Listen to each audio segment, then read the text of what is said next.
What else? Eve teaser. Eve teaser. So Eve teasing, how does he do that? Just stare at the Whistling. Yeah, gazes at the girls. Okay. Passes remarks. Passes remarks. Okay.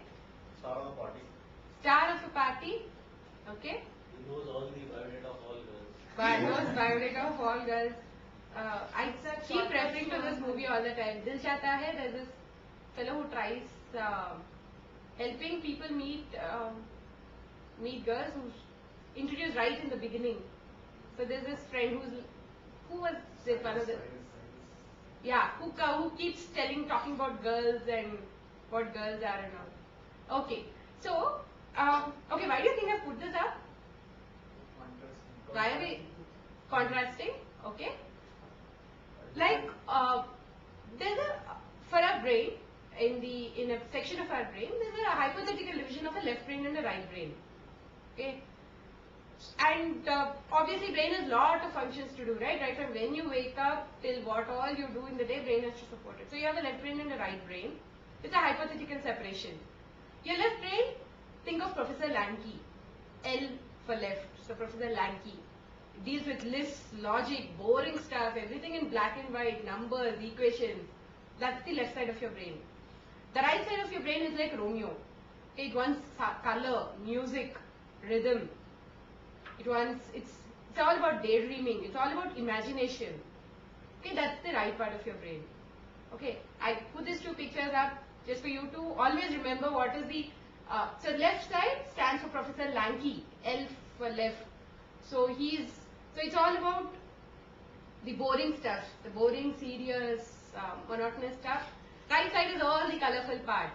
And if you all think about it, though we all appear seem to be very serious and all, we all like a mix of both.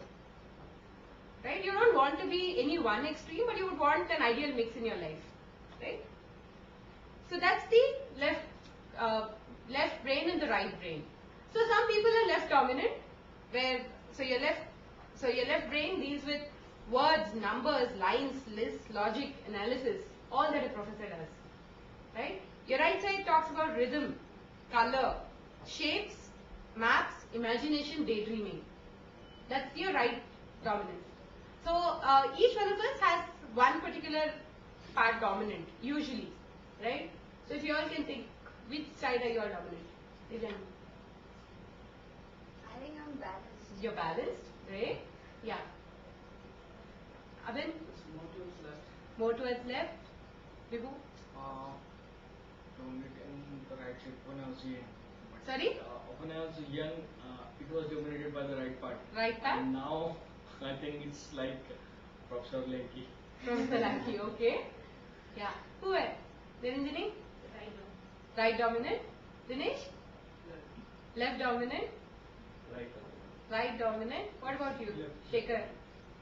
It's like middle, or maybe 40-60%. 40 what? 40 is right and 60. 40 is right and 60 is left. Slowly moving towards left, is it? Okay. What about you, Abhilash? It's left down. It's left dominant. More towards right and less towards left, and I don't know what to go back to left again. Okay. Good. Ramanan? Right. Right? Yeah. Usually in the office on left side, at home at right side. Natural self? Naturally right. Natural is right. Yeah.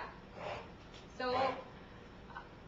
a lot of people, usually all this brain, you've heard of Leonardo da Vinci? Yeah. What all did he do? What did he do? Mona Lisa. Mona Lisa? Painter. Painter? He was a scientist also. Scientist?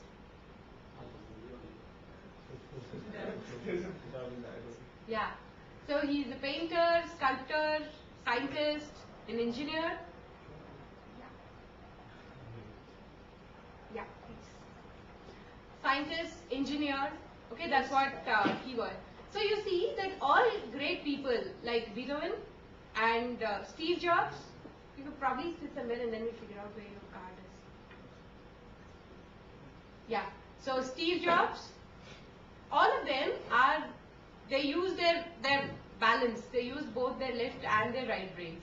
So you see that you try using both sides of your brain effectively, then there's lot more cells that are activated. Whatever we saw in the stimulation exercise, you do things in a standard way. All of you are left dominant who don't want to use colors. Start writing with color pens. Okay, you're activating your right side also. So you activate both sides of your brain, then your productivity is much more higher, your success is much more higher in terms of using your brain. So all great people, you see that Leonardo da Vinci, Beethoven, Steve Jobs, all great people you can think of. Bill Gates used this extensively. Al Gore, during his campaign during the American elections, he was using mind mapping. His entire election campaign was in the form of a mind map.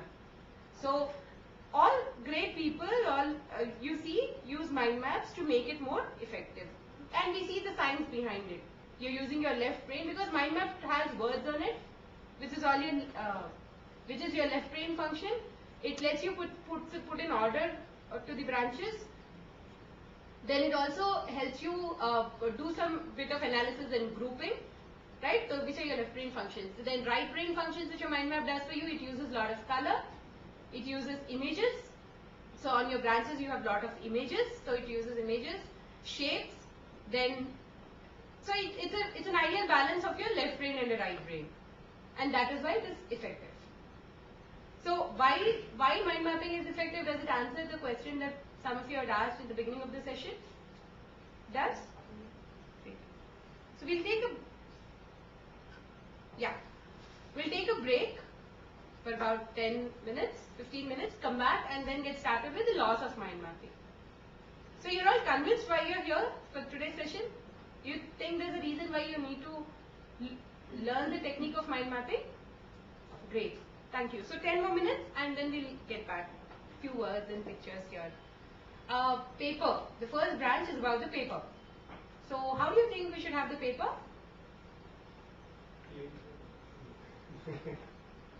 Sorry? It should be plain paper. Plain paper. Excellent. Blank paper. Yeah. What is the next picture? Why do you think we have to have a blank paper? Because we have a radial. So you can start drawing whatever you want. Then, how do you think the paper should be placed? Horizontal. So landscape. So the next picture talks about landscape, right? Why should we have it as landscape and why not use it vertically in a portrait format? It feels like we have more space. You have more space. It gives you more scope to expand your mind map. So you start off with something small. Later you want to add more points to it. It lets you expand easily. So that's the reason why we use the paper in the landscape format. And where do you start? Start at the center. And why do you have to start at the center?